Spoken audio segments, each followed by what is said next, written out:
વિસ્ફોટ પછી વૈષ્ણોદેવી, ઉજ્જૈન અને અયોધ્યામાં હાઈ એલર્ટ જાહેર, તીર્થસ્થાનો પર સુરક્ષા વધારી, પેટ્રોલિંગ અને તપાસ તીવ્ર કરાઈ। દિલ્હીના લાલ કિલ્લા મેટ્રો સ્ટેશન પાસે સોમવાર સાંજે થયેલા કાર વિસ્ફોટ પછી વૈષ્ણોદેવી, ઉજ્જૈનના મહાકાલ મંદિર, અયોધ્યા તથા અન્ય મહત્વના તીર્થસ્થાનો પર હાઈ એલર્ટ જાહેર કરવામાં આવી છે। આ ઘટનામાં 8 વ્યક્તિઓના મોત અને 22થી વધુ ઘાયલ થવાના અહેવાલો વચ્ચે સુરક્ષા એજન્સીઓએ દેશવ્યાપી તબીબી કેન્દ્રોમાં પાલન વધાર્યા છે।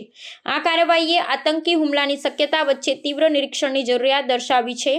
વૈષ્ણોદેવીના ગુફા મંદિર અને તેના આધાર શિબિર કટરા સહિત જમ્મુ કાશ્મીરમાં સુરક્ષા અને મજબૂત કરવામાં આવી છે, જ્યાં વધારાની પોલીસ બળો, બોમ્બ નિષ્ણાતો અને કુકડા દળો તૈનાત કરાયા છે। ઉજ્જૈન, અયોધ્યા અને વારાણસી અને મથુરા જેવા સ્થળોએ પર પેટ્રોલિંગ વધારવામાં આવ્યું છે, જ્યારે રાજસ્થાન, ઉત્તર પ્રદેશ અને મહારાષ્ટ્ર જેવા રાજ્યોમાં રેલવે સ્ટેશન, માર્કેટ અને સાર્વજનિક સ્થળો પર કડક તપાસ હાથ ધરાઈ છે।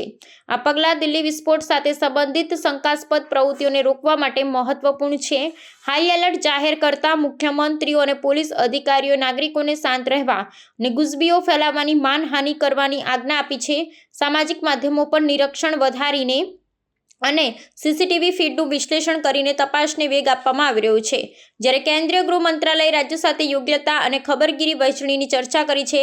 આ વિસ્ફોટે દેશની આંતરરાષ્ટ્રીય સુરક્ષા વ્યવસ્થામાં વધુ મજબૂતીની જરૂરિયાત ઉજાગર કરી છે।